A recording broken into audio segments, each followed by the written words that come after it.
The conference room aboard Station Nexus had been designed by committee, which explained why it managed to accommodate 17 different atmospheric requirements while somehow making everyone equally uncomfortable. Ambassador Keth 9 of the hegemonic reaches adjusted his breathing apparatus for the third time and wondered, not for the first time, why evolution had cursed his species with such sensitive respiratory systems. Across the circular table, the Vorthak delegation sat in their environmental suits, looking like metallic scarecrows with attitude problems. "The preliminary biological assessments are complete," announced Coordinator Vex, whose species had the unfortunate distinction of appearing to be permanently disappointed. "The humans check out on all standard metrics: tool use, abstract reasoning, mathematical concepts, basic empathy protocols." "Basic being the operative term," muttered Representative Zal from behind her crystalline face shield. "Have you reviewed their entertainment archives?" Dr. Theron, the consortium's chief xenopsychologist, tapped his data pad with one of his four arms. "That's precisely why we're here. The Species Integration Board has flagged some concerning patterns in human cultural output. Their fictional narratives display an unusual fixation with catastrophic scenarios and interpersonal violence." Ambassador Keth 9 leaned forward. "Define unusual." "They tell stories about their planet being destroyed for entertainment. Multiple times, in multiple ways. They seem to enjoy imagining their own extinction." Theron's secondary arms gestured helplessly. "Our psychological models can't process this behavior." "Perhaps," suggested the Vorthak speaker through his translator, "they're simply more realistic about cosmic threats than the rest of us." The room fell silent. Nobody wanted to acknowledge that the Vorthak, despite being militaristic by galactic standards, found human creativity concerning. Representative Zal's crystalline form shimmered with what her species considered polite skepticism. "Their children's bedtime stories feature beings that consume souls.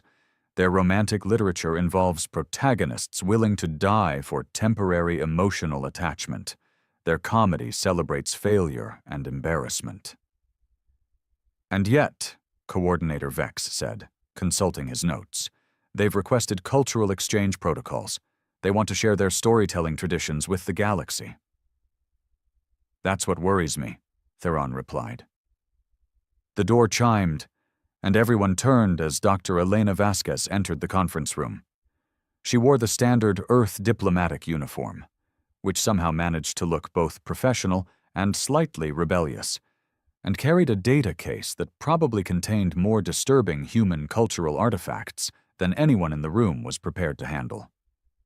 "Apologies for the delay," she said, settling into the human-designated chair with the easy confidence of someone who had no idea she was walking into her own species' psychological evaluation.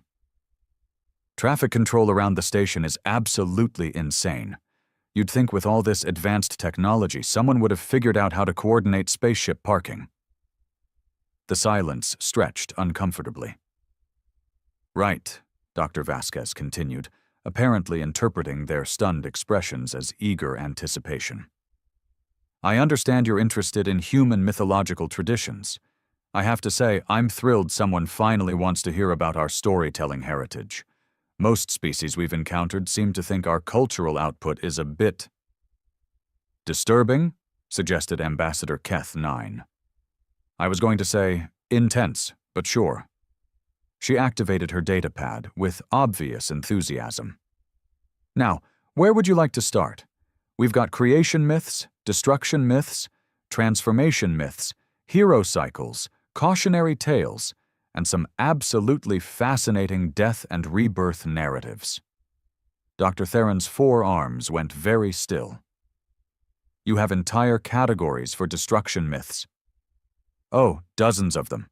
Every culture on Earth has at least one way the world ends: floods, fires, ice ages, divine judgment, cosmic collision, heat death, nuclear annihilation, ecological collapse, artificial intelligence uprising, alien invasion, zombie apocalypse, demonic incursion, reality breakdown. We're really quite creative about ultimate scenarios. Representative Zal's crystalline form flickered with what might have been panic. And you tell these stories to your young? Well, not the really gruesome ones. We save those for teenagers. Dr. Vasquez smiled brightly. Children get the sanitized versions. Dragons that can be defeated, monsters that can be outsmarted, witches that can be overcome with cleverness and cooperation. The Vorthak speaker's translator made a sound that could have been static or existential horror. You teach your offspring to fight dragons? Metaphorically, yes. The dragon represents whatever obstacle or challenge they'll face in life. The hero's journey is all about growth through adversity, right? You face the monster, you learn something about yourself, you come back changed and stronger. Coordinator Vex looked around the table at his colleagues. Nobody seemed to be breathing properly anymore. And the monsters in these stories, they're defeated through violence? Sometimes. Sometimes through wisdom. Sometimes through sacrifice. Sometimes through love. Sometimes through accepting that some problems don't have solutions, and you just have to find a way to live with them. Dr. Vasquez opened her data case and pulled out a collection of files. Take our dragon myths. European dragons tend to be adversaries. You fight them for treasure or to save someone. But Asian dragons are often benevolent forces of nature that you have to learn to work with rather than against. She looked up to find 17 different species staring at her with expressions that ranged from fascination to horror. The fascinating thing is how universal certain themes are across human cultures. The flood myth appears everywhere. Mesopotamian, Hebrew, Hindu, Native American traditions all have versions of divine judgment through drowning the world and starting over. Dr. Theron's primary arms were gripping his datapad so tightly that the metal was beginning to bend. Starting over? Right, the cleansing apocalypse. Wipe out the old world because it's become corrupt or evil, save a few worthy individuals, rebuild civilization from scratch. Dr. Vasquez's smile widened. It's remarkably optimistic when you think about it. No matter how bad things get, there's always the possibility of redemption through destruction and renewal. The conference room had become so quiet that the environmental systems seemed loud. 17 different species processed the concept of finding optimism in universal annihilation. Ambassador Keith Nine finally managed to speak. Dr. Vasquez, when you say these stories are popular, oh, incredibly popular. Some of our most beloved stories involve complete civilizational collapse. Post-apocalyptic fiction is huge right now. And our disaster movies... She paused, noticing their expressions for the first time. Is everything all right? You all look a bit pale. Well, those of you who have blood-based circulation systems. Representative Zal's crystalline form was flickering rapidly now. Dr. Vasquez, these stories you're describing, do humans find them disturbing? Disturbing? No, why would we find them disturbing?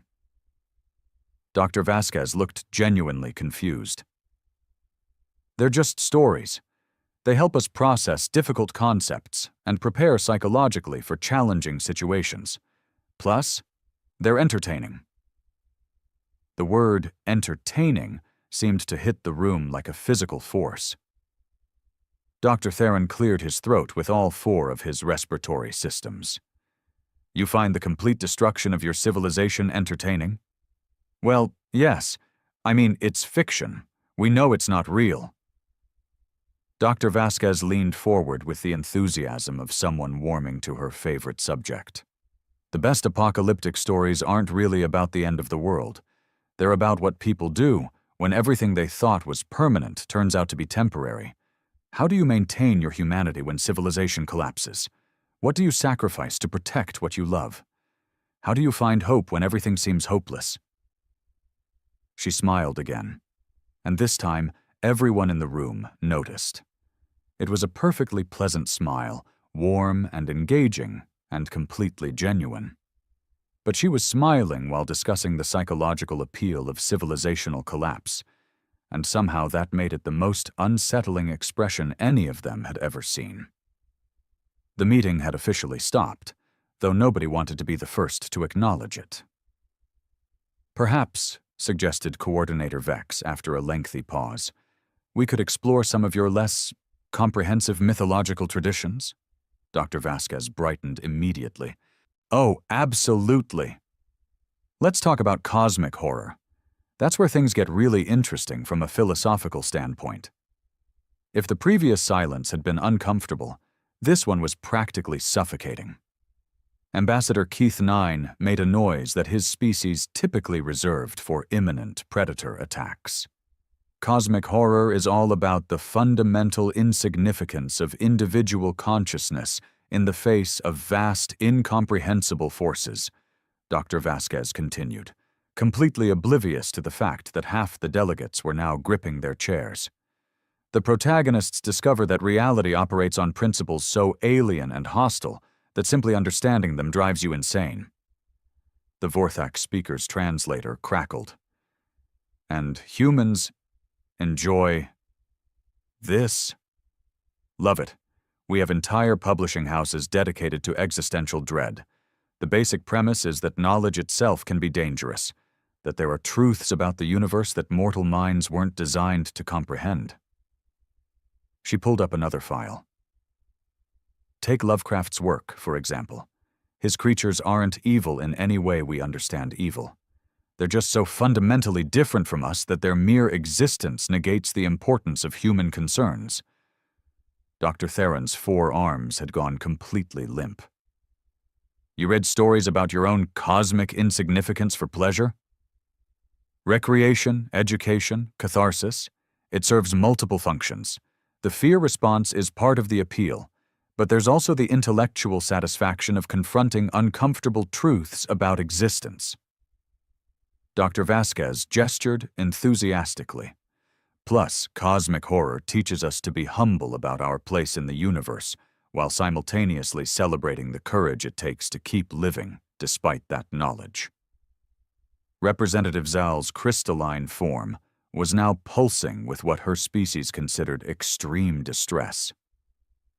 "Dr. Vasquez, when you say courage, right, that's the beautiful part. The human heroes in these stories know they're probably doomed from the moment they start investigating. But they investigate anyway. They pursue truth even when they suspect that truth will destroy them." Her smile returned, somehow managing to be both warm and deeply unsettling. "It's the ultimate expression of intellectual integrity." The room's environmental systems seemed to be working overtime. Several delegates were showing signs of hyperventilation, which was particularly impressive given that 3 species present didn't technically breathe. "Moving on," said Coordinator Vex weakly. "What about what did you call them? Cautionary tales?" "Oh, those are fascinating because they reveal so much about human moral frameworks." Dr. Vasquez opened yet another file, and everyone present had the simultaneous realization that her data case probably contained enough psychological ammunition to traumatize entire star systems. "Take our fairy tales. On the surface, they seem simple. Good versus evil, virtue rewarded, wickedness punished. But dig deeper, and you find these incredibly complex explorations of moral ambiguity." Ambassador Keth 9 managed to croak, "Moral ambiguity?" "Absolutely. Take Cinderella. The traditional version doesn't end with forgiveness and reconciliation. The stepsisters get their eyes pecked out by birds and spend the rest of their lives blind. The fairy tale teaches children that sometimes justice requires permanent, irreversible consequences." Dr. Theron's grip on his datapad had progressed to the point where small metal fragments were beginning to flake off. "You teach children about permanent consequences through stories involving ocular mutilation?" "Well, we've sanitized the modern versions quite a bit, but historically, yes. Children need to understand that actions have lasting results, that some mistakes can't be undone, that the world isn't always fair or forgiving. Dr. Vasquez paused thoughtfully. Our fairy tales prepare children for a universe where sometimes the only choice is between different types of suffering. The Vorthak speaker made a sound that their translator apparently couldn't parse. After a moment of electronic confusion, it settled on rendering the noise as, "And your heroes?" Representative Zal asked, in a voice that sounded like crystal breaking slowly. "They accept this suffering willingly?" "That's what makes them heroes. Anyone can be brave when they're guaranteed to win. Real courage means doing the right thing when you know it might cost you everything." Dr. Vasquez's enthusiasm was reaching fever pitch. Our greatest heroes are the ones who sacrifice themselves for others. They walk knowingly into situations where they'll probably die, because someone has to, and they've decided it should be them. Coordinator Vex was making notes with the desperate efficiency of someone trying to maintain professional composure while experiencing a complete philosophical breakdown. "Dr. Vasquez, when you say your heroes choose to die..." "Oh, not just die. That's the easy part. The really compelling heroes choose to suffer.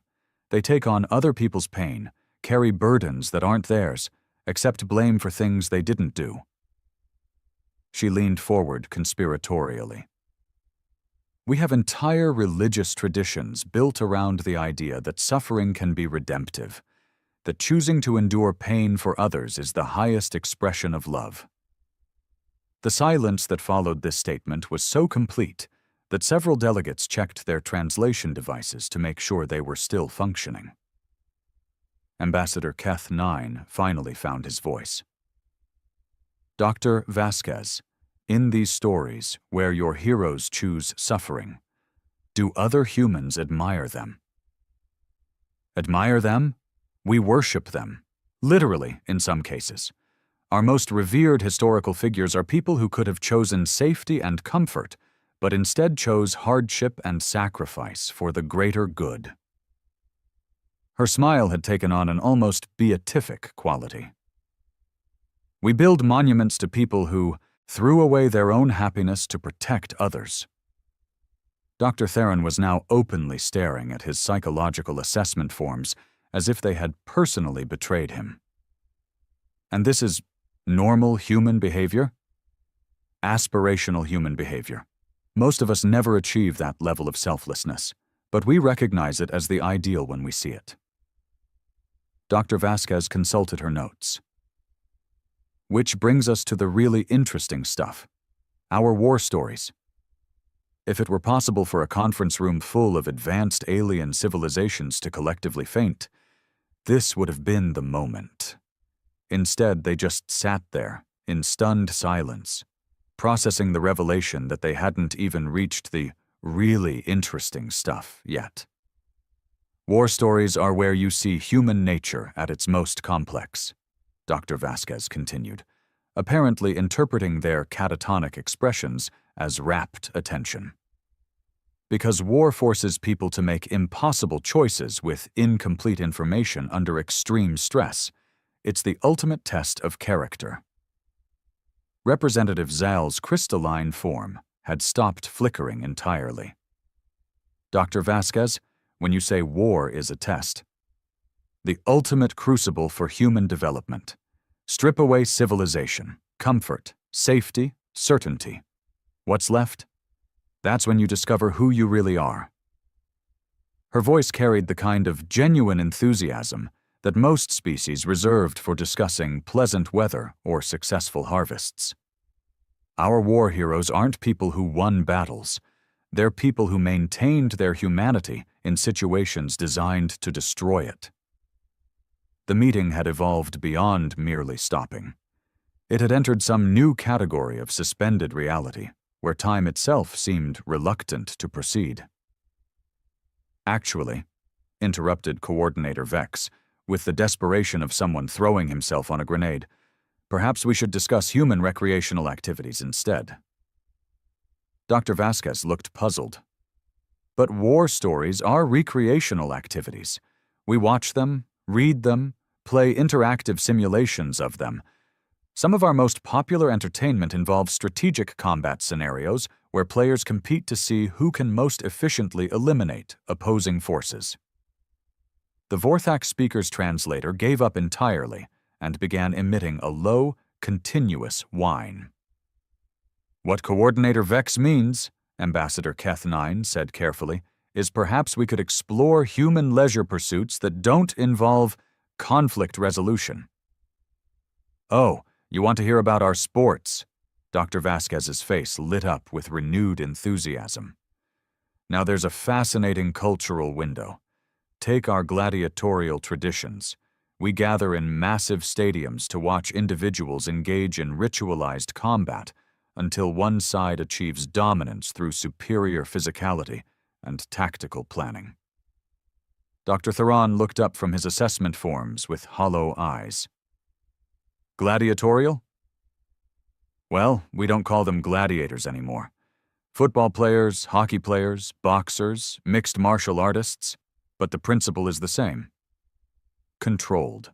Violence as public spectacle. Individual warriors representing tribal affiliations. Crowds cheering for blood and victory." She pulled up a new file. "The really interesting thing is how we've institutionalized this impulse across virtually every physical activity." Representative Zal's voice came out as barely more than a crystalline whisper. "Every physical activity? Competition is fundamental to human recreation. Running, jumping, swimming, climbing. We turn everything into contests to determine hierarchical superiority. Even our collaborative activities have competitive elements. Team sports are basically stylized warfare with arbitrary rules and non-lethal outcomes.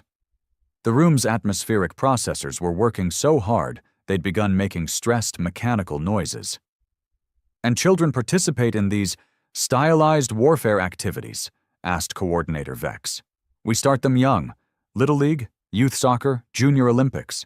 Competition builds character, teaches valuable lessons about winning and losing, helps develop the psychological resilience they'll need for adult challenges. Dr. Vasquez gestured enthusiastically. Plus it's fun. Children love games where they can test themselves against opponents.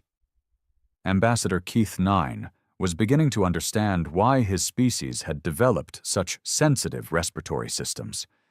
They were an evolutionary defense mechanism against conversations like this one. Dr. Vasquez, when you say children love competitive challenges, they're naturally drawn to it. Put human children in a room together, and within minutes they'll have invented some way to determine who's fastest, strongest, smartest, or most skilled at arbitrary tasks. Her smile had taken on the quality of someone discussing universal constants. Competition teaches them that effort produces results, that excellence requires dedication, and that sometimes you lose despite doing everything right. Dr. Theron set his assessment forms aside entirely. They were no longer adequate for what he was witnessing. And losing, this is considered educational? Essential. Humans who never experience failure don't develop proper coping mechanisms for adversity. Our educational systems deliberately introduce controlled failure experiences to build psychological resilience.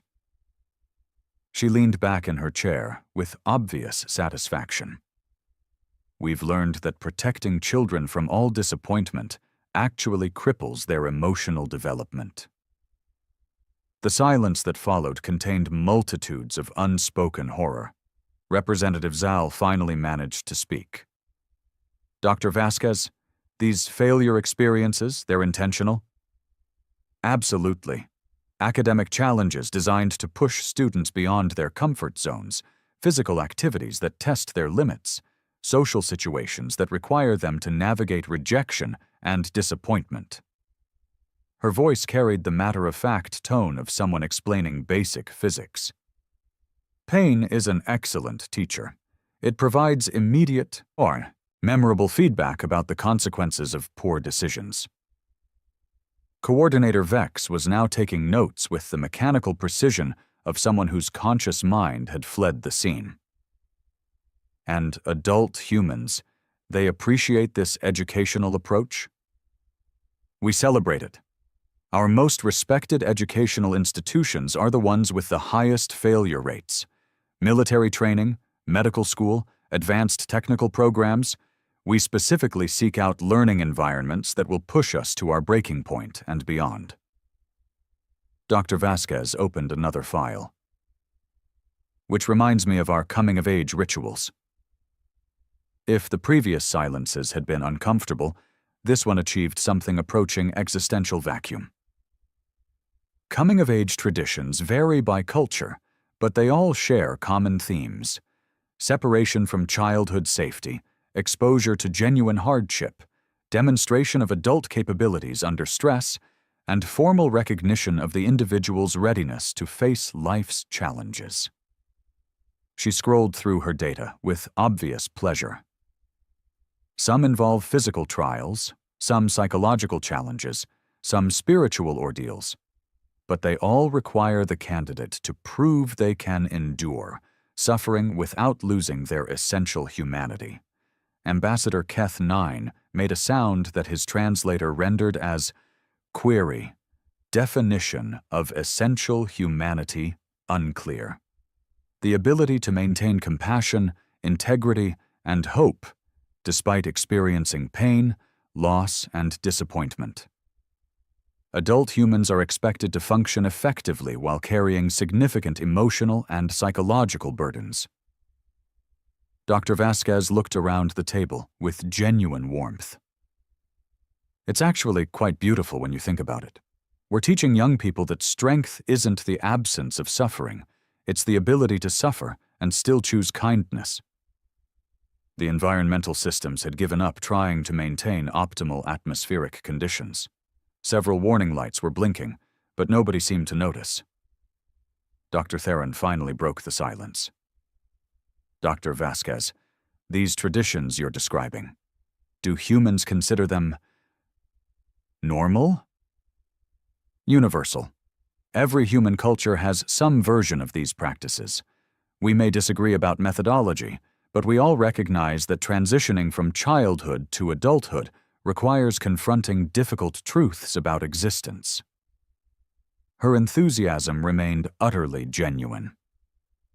Children live in a world where problems have solutions, and adults make everything better. Adults live in a world where some problems don't have solutions, and sometimes you have to be the person who makes things better for others. She paused, finally noticing that 17 different species were staring at her with expressions of pure, unadulterated terror. Is something wrong? You all look like you've seen a ghost?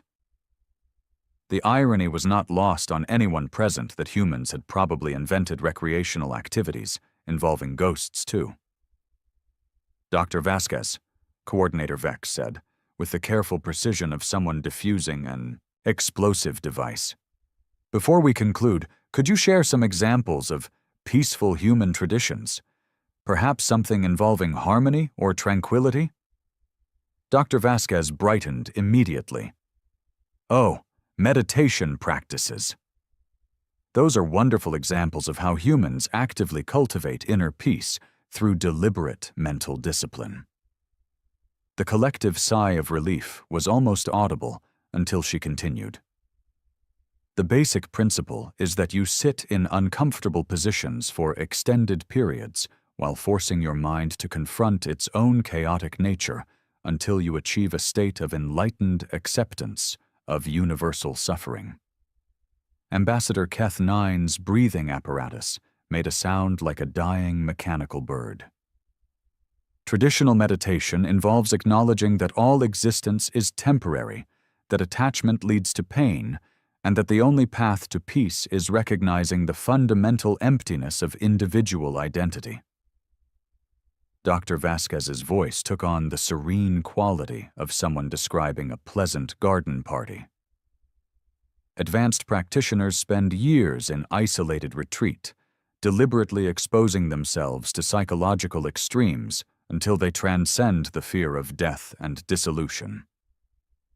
Representative Zyl's crystalline form had begun making small, cracking noises. "And this is relaxing?" Dr. Theron managed to ask. "Profoundly.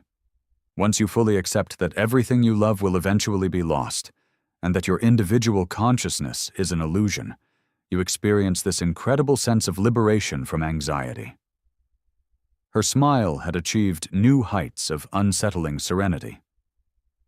"Some of our most peaceful humans are the ones who've successfully contemplated their own non-existence until it no longer frightens them." The Vorthak speaker's translator had rebooted itself 3 times during this explanation and was now displaying error messages in 17 different languages. Coordinator Vex made a final, desperate attempt at salvage. "Perhaps we could discuss human approaches to conflict resolution? Restorative justice. That's a beautiful tradition." Dr. Vasquez seemed genuinely delighted by the topic. "The idea is that when someone causes harm, the most effective response isn't punishment, but requiring them to face the people they've hurt and experience the full emotional weight of their actions."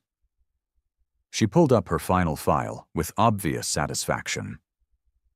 "We bring victims and perpetrators together in controlled environments where the victims can express their pain directly, and the perpetrators have to sit there and absorb it without defending themselves or minimizing the damage they've caused."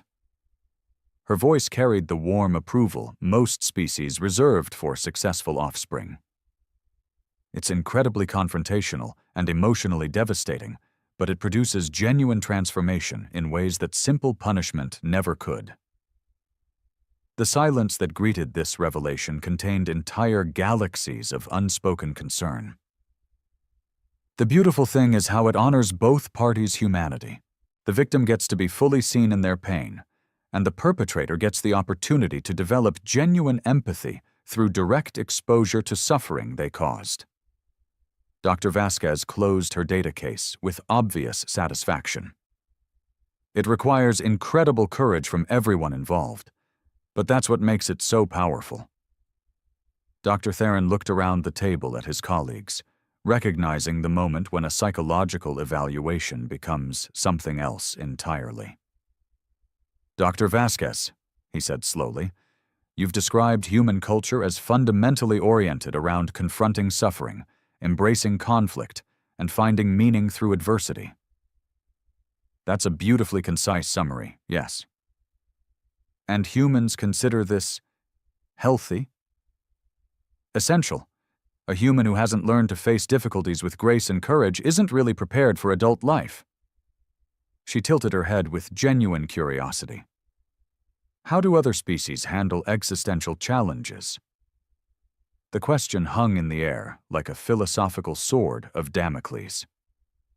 Finally, Ambassador Keth 9 spoke.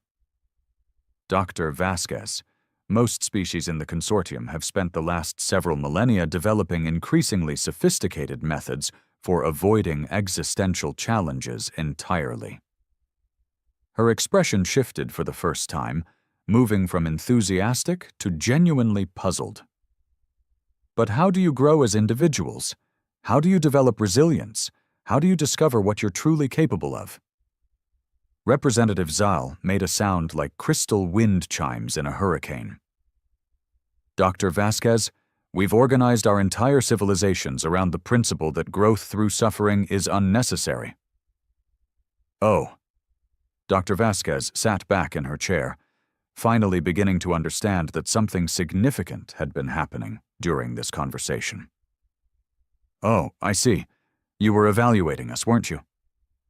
The silence confirmed her suspicion. "And you were concerned because we tell stories about terrible things happening, and we seem to enjoy them." She looked around the table with dawning comprehension. "You thought we might be dangerous." "The thought had occurred to us," Coordinator Vex admitted. Dr. Vasquez considered this for a long moment. Then she smiled again. But this time it was different. Less innocent, more knowing. "You know what the really funny thing is? You're absolutely right to be concerned. We are dangerous. Not because we're violent or aggressive, but because we're willing to do things that would paralyze other species with terror. Her voice carried a new edge of recognition. We'll walk into situations that would give you nightmares because someone has to, and we've trained ourselves to be the kind of people who can. The environmental systems had given up entirely. Warning klaxons were sounding, but nobody moved. The question isn't whether humans are dangerous, she continued with perfect calm. The question is whether the galaxy needs someone who's dangerous in the right ways. Dr. Theron found himself writing notes again, but now with entirely different purpose. Dr. Vasquez, what would you say if I told you that the consortium has been searching for a species capable of handling the types of existential threats that our peaceful civilizations can't even conceptualize? Her smile widened. I'd say it sounds like you found what you were looking for. The meeting was officially over, but somehow that felt less like an ending than a beginning.